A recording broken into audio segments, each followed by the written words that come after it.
السلام علیکم ورحمۃ اللہ وبرکاتہ۔ محترم دینی بھائیوں اور بہنوں اور عزیز طالبات، بسم اللہ الرحمن الرحیم وبہ نستعین۔ اس سے پہلے درس میں زکوٰۃ اور اس کی اہمیت سے متعلق بات ہو چکی تھی، اور پھر زکوٰۃ کی تعریف بھی ہوئی اور اس سے متعلق باتیں ہوئیں۔ مزید بات کو آگے بڑھاتے ہوئے تاکہ بات مکمل ہو جائے، یہ کہ سامان تجارت پر زکوٰۃ جو سامان تجارت ہے، ایک سامان تجارت ہے، ایک آلہ تجارت، اوزار جیسے کمپیوٹر، یہ وہ اس طرح کی چیزیں، ان کے اوپر تو زکوٰۃ واجب نہیں ہے۔ لیکن جو سامان تجارت پر زکوٰۃ، تو صحابہ، تابعین اور اس کے بعد کے جو ادوار کے جمہور علماء اور فقہا سامان تجارت پر وجوب زکوٰۃ کے قائل ہیں کہ زکوٰۃ ضروری ہے۔ اس سلسلے میں بہت سی حدیثیں ہیں۔ عام طور پہ جو حدیثیں نقل کی جاتی ہیں، سمرہ ابن جندب رضی اللہ تعالیٰ عنہ کی روایت ہے، اس سے بھی پتہ چلتا ہے کہ ضروری ہے، سامان تجارت کے اوپر زکوٰۃ جو ہے وہ ضروری ہے۔ اور بھی اس کے علاوہ محدثین نے روایتیں نقل کی ہیں اور جس سے فقہا نے استدلال کیا ہے۔ سامان تجارت کی تعریف کیا ہے؟ تو مغنی جو ابن قدامہ کی کتاب ہے، مغنی میں یہ ہے کہ کوئی سامان برائے تجارت تب قرار پائے گا جب اس میں درج ذیل دو شرطیں پائی جائیں۔ دو شرطیں پائی جائیں گی تو وہ سامان تجارت ہوگا، ورنہ نہیں۔ نمبر ایک یہ ہے کہ بالفعل اس کی ملک میں ہو، مثلا خرید و فروخت کر سکے، وہ بالفعل اس کی قدرت میں ہونا چاہیے، اس کے ملک میں ہونا چاہیے۔ دوسری یہ کہ اس سامان کے تملک کے وقت نیت ہو، جس وقت اس سامان کا مالک ہوا اس وقت نیت ہو کہ یہ برائے تجارت ہے۔ اگر نیت نہیں کی ہو تو وہ غرض تجارت شمار نہ ہوگا۔ مال تجارت کی زکوٰۃ نکالنے کی کیفیت کیا ہوگی، اس کی شکل کیا بنے گی؟ تو جس کے پاس بقدر نصاب سامان تجارت ہے اور اس پر سال گزر گیا تو وہ قیمت کا حساب کر کے زکوٰۃ نکال دے 2.5% کی شرح سے۔ دوران سال کمی ہو، یعنی نصاب سے ناقص ہو جائے، جبکہ سال کے شروع میں اور سال کے آخر میں مکمل تھا، تو امام ابو حنیفہ رحمۃ اللہ علیہ کے نزدیک سال منقطع نہ ہوگا۔ شروع میں اور آخر میں اگر مکمل ہے تو کوئی حرج کی بات نہیں، کیونکہ ایسا کرنے میں مشقت ہے ان کے ہاں، یہ کہتے ہیں، وہ ان کی رائے ہے۔ البتہ حنابلہ کے نزدیک کہ یہاں اگر دوران سال میں وہ سامان وہ نصاب سے کم ہو گیا، پھر زیادہ ہو کر نصاب کے مطابق ہوا، تو اب نئے سرے سے سال کا حساب ہوگا، یہ ان کی رائے ہے۔ اب اس میں جس کی رائے جس کو پسند آئے وہ اپنے حساب اس کے مطابق عمل کر سکتا ہے، دونوں کے پاس اپنے اپنے دلائل ہیں۔ اب وہ زرعی اجناس اور پھلوں کی زکوٰۃ، تو زرعی جو اجناس ہیں اور پھلوں کی زکوٰۃ کا وجوب ہے۔ اللہ تبارک و تعالیٰ نے زرعی اجناس اور پھلوں پر زکوٰۃ عائد کی ہے، زکوٰۃ واجب کی ہے۔ چنانچہ اللہ جل شانہ کا ارشاد ہے، اعوذ باللہ من الشیطان الرجیم، بسم اللہ الرحمن الرحیم، یا ایھا الذین آمنوا انفقوا من طیبات ما کسبتم ومما اخرجنا لکم من الارض۔ مومنوں، اے مومنوں، جو پاکیزہ اور عمدہ مال تم کماتے ہو اور جو چیزیں ہم تمہارے لیے زمین سے نکالتے ہیں ان میں سے اللہ کی راہ میں خرچ کرو۔ دوسری جگہ اللہ جل شانہ نے ارشاد فرمایا، وَهُوَ الَّذِي أَنشَأَ جَنَّاتٍ مَعْرُوشَاتٍ وَغَيْرَ مَعْرُوشَاتٍ وَالنَّخْلَ وَالزَّرْعَ مُخْتَلِفٌ أُكُلُهُ وَالزَّيْتُونَ وَالرُّمَّانَ مُتَشَابِهًا وَغَيْرَ مُتَشَابِهٍ كُلُوا مِن ثَمَرِهِ إِذَا أَثْمَرَ وَآتُوا حَقَّهُ يَوْمَ حَصَادِهِ۔ اور اللہ ہی تو ہے جس نے باغ پیدا کیے چھتریوں پر چڑھائے ہوئے، اور جو چھتریوں پر نہیں چڑھائے ہوئے ہوتے ہیں، چڑھائے جاتے ہیں، وہ بھی، اور کھجور اور کھیتی جن کے طرح طرح کے پھل ہوتے ہیں، اور زیتون اور انار جو باتوں میں ایک دوسرے سے ملتے جلتے اور بعد میں نہیں ملتے جلتے ہیں، جب یہ چیزیں پکیں تو ان کے پھل کھاؤ، اور جس دن پھل توڑو اور کھیتی کاٹو تو اللہ کا حق بھی اس میں سے ادا کر دو۔ یہ اللہ کا حکم ہے، یہ پہلے بات آ چکی تھی۔ تو سیدنا عباس رضی اللہ تعالیٰ عنہ فرماتے ہیں، ان کی رائے یہ ہے کہ حق قہو سے مراد فرض زکوٰۃ ہے، جو عشر اور نصف عشر ہے، جس کی ابھی تشریح ہو جائے گی۔ عہد نبوی میں جن اجناس کی زکوٰۃ وصول کی گئی، کون کون سی چیزیں ہیں جن کی زکوٰۃ وصول کی گئی ہے نبی علیہ الصلاۃ والسلام کے زمانے میں، تو یہ گندم ہے، گیہوں، جو، کھجور اور منقع ہے، منقع ہیں یہ سب۔ ابو ہریرہ رضی اللہ تعالی عنہ، سیدنا ابو موسیٰ اشعری رضی اللہ عنہ اور حضرت معاذ سے روایت کرتے ہیں کہ رسول اللہ صلی اللہ علیہ وسلم نے ان دونوں کو یمن بھیجا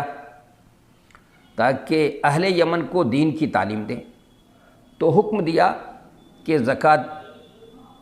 بھی وصول کریں، کہ زکوٰۃ کی وصولی نہ کریں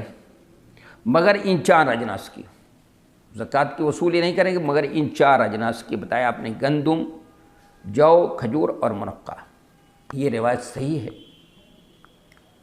علامہ عبد البر لکھتے ہیں کہ علماء کا اجماع ہے کہ زکوٰۃ صرف گندم، جو، کھجور اور منقع میں عائد ہے، اور ابن ماجہ میں ہے کہ نبی کریم صلی اللہ علیہ وسلم گندم، جو، کھجور اور منقع مکئی میں زکوٰۃ قرار دی ہے نبی صلی اللہ علیہ وسلم نے۔ تو مکئی کا بھی اضافہ ہے ایک روایت میں۔ اور جن اجناس میں زکوٰۃ نہیں ہے، مثلا سبزیوں میں، سبزی سوائے انگور اور کھجور کے پھلوں پر زکوٰۃ عائد نہیں، انگور اور کھجور میں تو زکوٰۃ ہے لیکن سبزیوں میں نہیں۔ روایتوں میں یہی ہے کہ عبداللہ ابن مغیرہ موسیٰ ابن طلحہ کی زمین پر لگی سبزیوں کی زکوٰۃ وصول کرنا چاہتے تھے، وہ چاہتے تھے کہ جو سبزیاں بھی لگی ہیں ان کی بھی زکوٰۃ دے دیں وہ، تو وہ کہنے لگے آپ یہ نہیں کر سکتے، کیونکہ نبی صلی اللہ علیہ وسلم نے فرمایا تھا کہ ان پر زکوٰۃ نہیں ہے۔ اور بھی حدیثیں ہیں جن سے فقہاء نے استدلال کیا ہے کہ سبزیوں پر زکوٰۃ نہیں ہے۔ تو اس سلسلے میں اور فقہاء کی کیا رائے ہے؟ تو امام حسن بصری، سفیان ثوری اور شعبی کی رائے جو ہے یہ ہے کہ ان کے نزدیک عشر نہیں، مگر انہی اجناس پر جو منصوص علیہ ہیں، یعنی گندم، جو، کھجور، منقع، مکئی، انہی کے اندر عشر ہے اور اس کے علاوہ نہیں۔ امام ابو حنیفہ رحمۃ اللہ علیہ زمین سے اگائی ہر فصل پر فرماتے ہیں کہ ہر فصل پر عشر واجب ہے، ضروری ہے۔ اس ضمن میں سبزیوں اور دیگر میں کوئی فرق نہیں، دوسرے اور چیزوں میں کوئی فرق نہیں، سبزیوں کی بھی عشر۔ دلیل ان کی کیا ہے کہ آپ صلی اللہ علیہ وسلم نے فرمایا ہے فیما سقط السماء العشر، کہ بارانی کھیتی میں عشر ہے۔ یہ امام ابو حنیفہ رحمۃ اللہ علیہ کی کیا ہے، یہ دلیل ہے۔ وہ کہتے ہیں کہ فیما سقط السماء والعشر، کھیتی میں عشر ہے۔ امام ابو یوسف اور امام محمد کے نزدیک سبزیوں میں نہیں، کیونکہ اس کو ذخیرہ نہیں کیا جا سکتا، اس لیے ان لوگوں کے نزدیک نہیں ہے، صاحبین کے یہاں نہیں ہے۔ لیکن امام ابو حنیفہ رحمۃ اللہ علیہ کے یہاں سبزیوں کے اندر بھی عشر ہے۔ امام مالک رحمۃ اللہ علیہ، ان کے نزدیک زمین کی پیداوار پر وجوب زکوٰۃ کی شرط یہ ہے کہ وہ باقی رہ سکے، یعنی وہ چیزیں جو ہیں باقی رہ سکیں اور خشک ہو کر کے بھی قابل استعمال ہو، اور اس کے اگنے میں انسانوں کی محنت شامل ہو، اگانے میں محنت شامل ہو، یعنی خود رو نہیں۔ اور امام شافعی رحمۃ اللہ علیہ زمین کی ہر پیداوار میں زکوٰۃ کہتے ہیں کہ زکوٰۃ ہے، بشرطے کہ وہ غذا کے طور پر مستعمل ہو۔ انسانوں نے اس کی کاشت کی ہو، تو یہ مختلف رائے ہیں اور سب نے اپنی اپنی دلیلیں دی ہیں۔ آپ جس کی جو دلیل آپ کو اس میں مناسب معلوم ہوتی ہو، آپ اس کے اختیار کر سکتے ہیں یا کر سکتی ہیں۔ زرعی پیداوار ہے اور پھلوں کی زکوٰۃ کا نصاب کیا ہوگا؟ اگر علماء کی رائے ہے، اکثر علماء کی رائے یہ ہے کہ پھل اور زرعی اجناس میں تب تک زکوٰۃ واجب نہ ہوگی، یعنی اکثر علماء یہ کہتے ہیں جب تک وہ 5 وسق نہ ہوں۔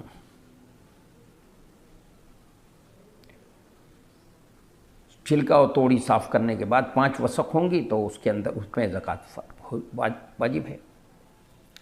امام ابو حنیفہ رحمۃ اللہ علیہ اور امام مجاہد کی رائے یہ ہے کہ قلیل و کثیر میں زکوٰۃ واجب ہے، کیونکہ ان کے یہاں حدیث جو ہے فیما سقط السماء والعشر عام ہے، اور اس لیے اس میں سال گزرنے کی قید نہیں ہے، کیونکہ سال گزرنے کی قید تو میں نے ابھی پہلے بتایا تھا کہ اس میں ہے رکھی گئی نا، جس میں بڑھوتری کا اضافہ کی بات ہو، اس میں تو بڑھوتری ویسی ہوتی رہتی ہے۔ تو اکثر علماء کی رائے میں نے بتائی، لیکن امام ابو حنیفہ رحمۃ اللہ علیہ اور امام مجاہد کی رائے یہ ہے۔ امام ابن قدامہ رحمۃ اللہ علیہ لکھتے ہیں کہ فرمان نبوی ہے لیس فیما دون 5 اوسق صدقہ، جو متفق علیہ روایت ہے، خاص ہے جس کی تقدیم اور ذکر کردہ روایت کے عموم کی تخصیص واجب ہے۔ اس کے ذریعے سے معلوم ہوا کہ فیما دون 5 اوسق، 5 وسق سے کم جو ہے وہ ٹھیک ہے، عام ہے، فیما سقط السماء والعشر عام ہے، لیکن یہ نبی صلی اللہ علیہ وسلم کا یہ حکم جو ہے خاص ہے، فرمان نبوی خاص ہے، تو اس کے ذریعے سے اس عام کو اس کے ذریعے سے خاص کیا جا سکتا ہے اور اس کو مقدم رکھا جائے، جیسا کہ بہت سی حدیثوں کے عموم کو خاص کیا گیا ہے۔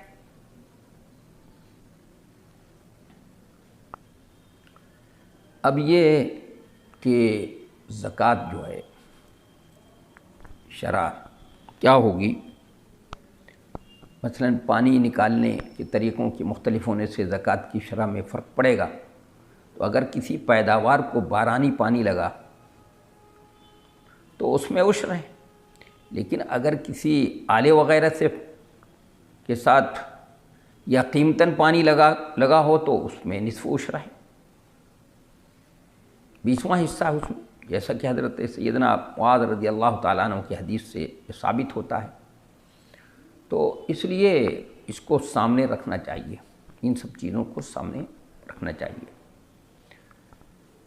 تو یہ زرعی اجناس سے متعلق جو ہے یہ تفصیلات تھیں کہ زرعی اجناس ہیں، اس سے متعلق جو تفصیلات ہیں یہ میں نے تھوڑے مختصر انداز میں یہ آپ کے سامنے رکھ دی ہیں۔ اب زکوٰۃ کے جو مصارف ہیں تو اللہ تبارک و تعالیٰ نے سورہ توبہ میں زکوٰۃ کے مصارف 8 بتا دیے ہیں کہ انما الصدقات للفقراء والمساکین والعاملین علیہا والمؤلفۃ قلوبہم وفی الرقاب والغارمین وفی سبیل اللہ وابن السبیل فریضۃ من اللہ واللہ علیم حکیم۔ زکوٰۃ مفلسوں اور محتاجوں اور اس کے وصول کرنے کے کام پر مامور لوگوں کا حق ہے، اور وہ جن کی تالیف قلبی مقصود ہو، اور غلاموں کے آزاد کرانے میں، اور قرض داروں کے قرض ادا کرنے میں، اور اللہ کی راہ میں، اور مسافروں کے لیے مصارف اللہ کی طرف سے مقرر کر دیے گئے ہیں، اور اللہ جاننے والا اور حکمت والا ہے۔ یہ زکوٰۃ کے جو ہیں یہ مصارف ہیں۔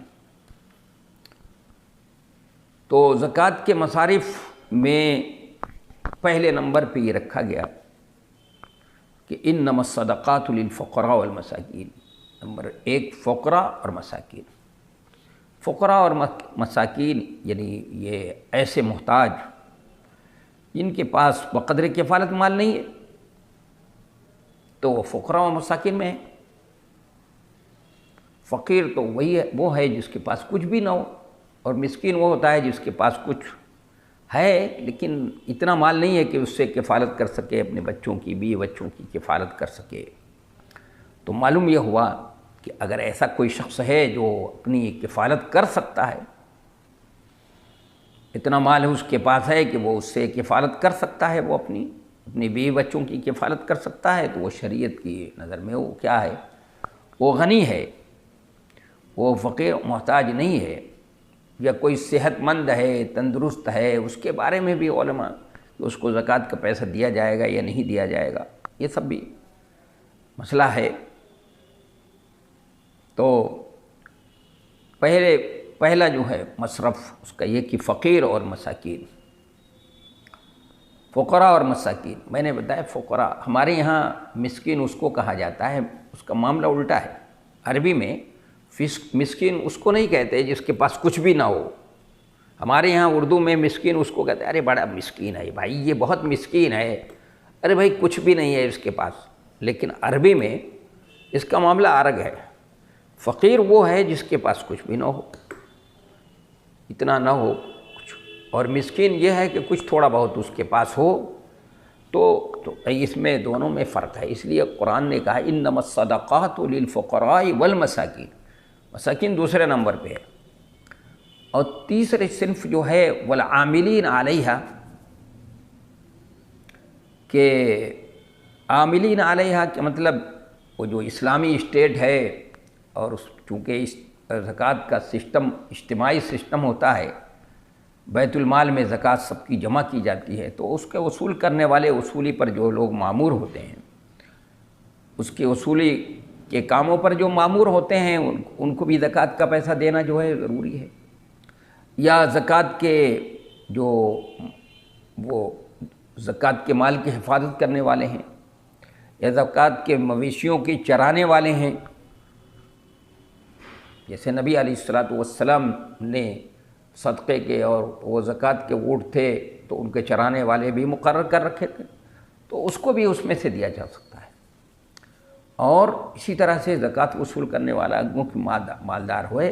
اس کو اس میں سے دیا جا سکتا ہے، اس میں دیا جائے گا۔ اس کو زکوٰۃ وصول کرنے وقت کا کام کر رہا ہو، یا زکوٰۃ کے مویشی ہیں ان کو چرانے کا کام کر رہا ہے، یا زکوٰۃ کے مال کی حفاظت کا کام کر رہا ہے، اس سب ایسے لوگوں کو زکوٰۃ کا پیسہ دیا جائے گا۔ والمؤلفۃ قلوبہم، اور جن کی تالیف قلب اور اسلام یہ، اور جن کی تالیف قلبی مقصود ہو، تالیف قلب کے لیے، یعنی ہم یہ دیکھ رہے ہیں کہ ابھی نیا مسلمان ہے، ابھی مسلمان ہوا ہے، جیسے ہم اس ملک کے اندر اس کو دین پر مضبوط اور قائم رکھنے کے لیے پریشانی ہے، آزمائشوں کو، ظاہر ہے ایسی جگہ پر ایمان لے آیا ہے تو آزمائشوں کا شکار ہو سکتا ہے، یا کوئی ایسا شخص ہے جو ہم سے ربط میں ہے اور وہ اسلام کو سمجھنا چاہتا ہے، سمجھتا ہے، تو اس کو تالیف قلب کے لیے، اس کو اپنی طرف راغب کرنے کے لیے بھی زکوٰۃ کا مال دے سکتے ہیں۔ وہ کہ کچھ لوگوں نے اس صنف کو جیسے احناف کے ہاں اب یہ صنف جو ہے ختم، یہ مصرف ختم، کیونکہ اسلام کو تقویت حاصل ہو سکی۔ یہ ان دنوں کی بات ہے جب اسلام کو ابھی تقویت کی ضرورت تھی، اسلام کو ابھی طاقت کی ضرورت تھی، لیکن جب اسلام طاقتور ہو گیا، حضرت عمر فاروق رضی اللہ تعالیٰ عنہ نے اس صنف کو کالعدم قرار دیا تھا۔ اس لیے احناف کہتے ہیں کہ اب چونکہ اس کی ضرورت نہیں ہے، اسلام طاقتور ہو چکا ہے، وہ اس کو اب اس کی ضرورت نہیں ہے، تو تالیف قلب کے لیے پیسہ نہیں دیا جائے گا۔ لیکن اگر دیکھا جائے دعوتی پہلو سے غور کیا جائے تو صحیح معنوں میں آج بھی اس صنف کی ابھی ضرورت ہے۔ یہ اللہ کے مصارف ہیں، اللہ نے مصارف قائم کیے ہیں، ہم میں سے کسی ایک کو یہ حق نہیں ہے کہ ہم ان مصارف کو ختم کر دیں۔ جیسے ہم جس ملک میں رہتے ہیں، جہاں رہتے ہیں، اس ملک میں تو ضرورت ہے بھائی کہ تالیف قلب کے لیے، اسلام پر مضبوط رکھنے کے لیے، ان کو قائم رکھنے کے لیے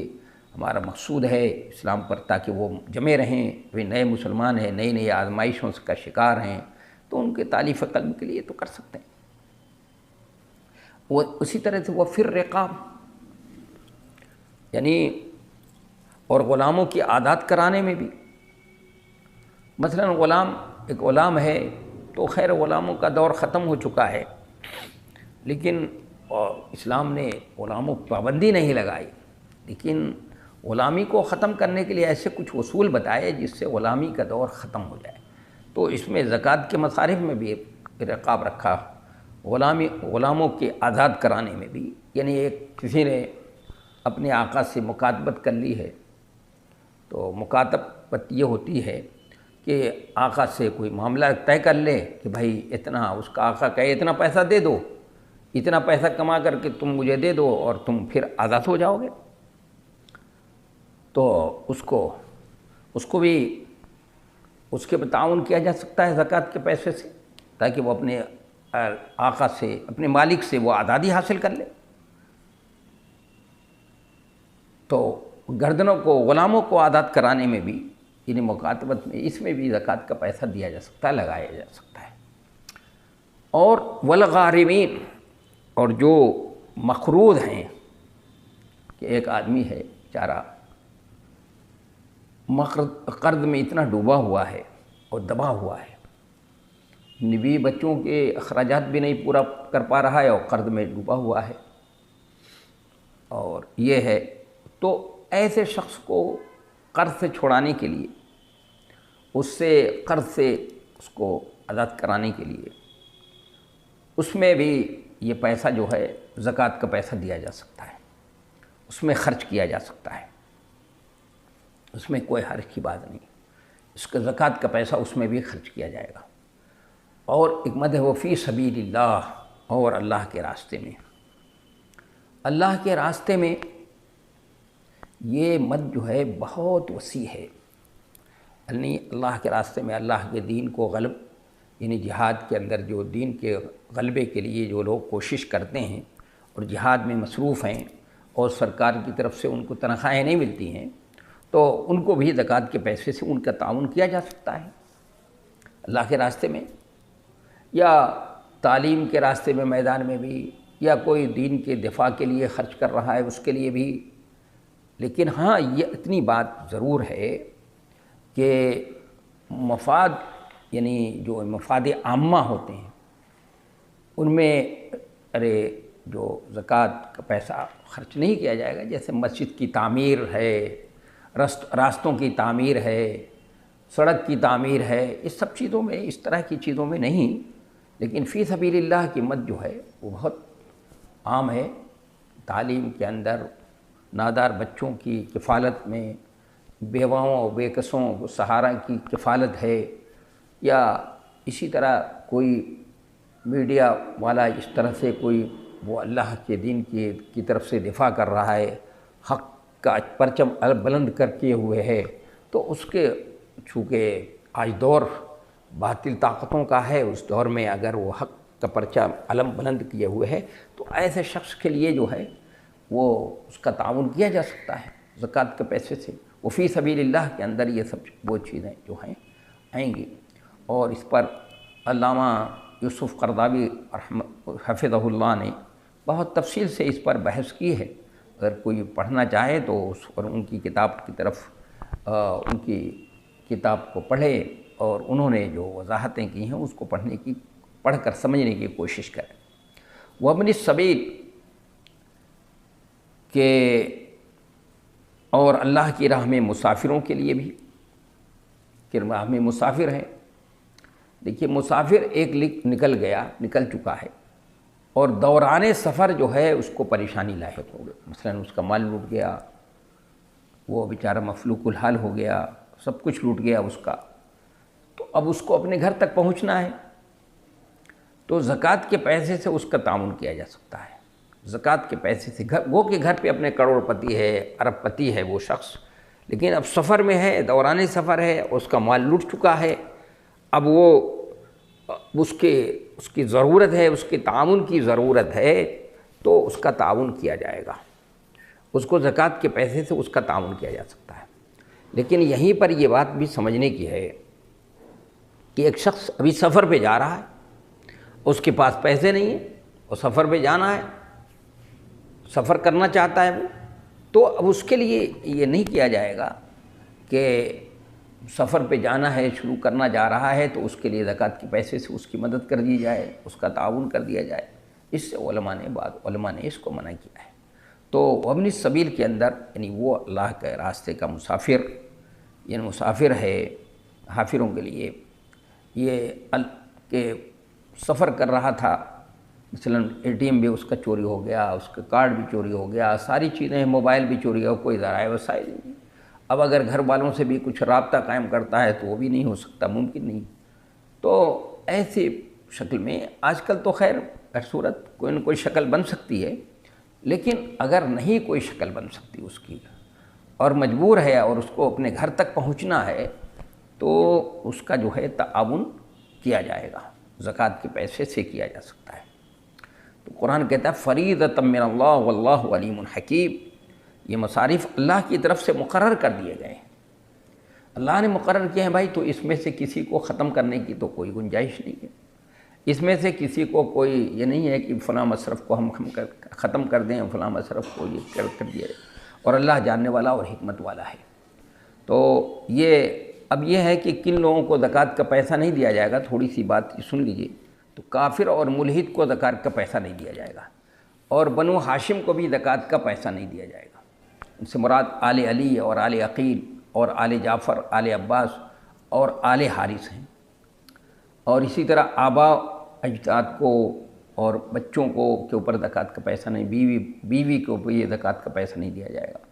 اور زکوٰۃ کا پیسہ مفاد عامہ میں تقرب الہی کے لیے بھی صرف کرنا، جیسے پلوں کی مرمت، مساجد کی تعمیر، سڑک وغیرہ، وہ کہ آج کے دور میں بعض علماء نے مساجد کے استعمال کے لیے قائم کیا ہے، لیکن وہ صحیح نہیں ہے۔ میں سمجھتا ہوں کہ بات جو ہے زکوٰۃ سے متعلق جتنی تفصیلات تھیں وہ سب آ چکی الحمدللہ، اور بات اس میں مکمل ہو چکی۔ کچھ چیزیں ایسی تھیں جن کو چھوڑ دیا ہے کیونکہ یہاں پر اس ماحول میں اس کی ضرورت نہیں تھی۔ وما توفیقی الا باللہ، والسلام۔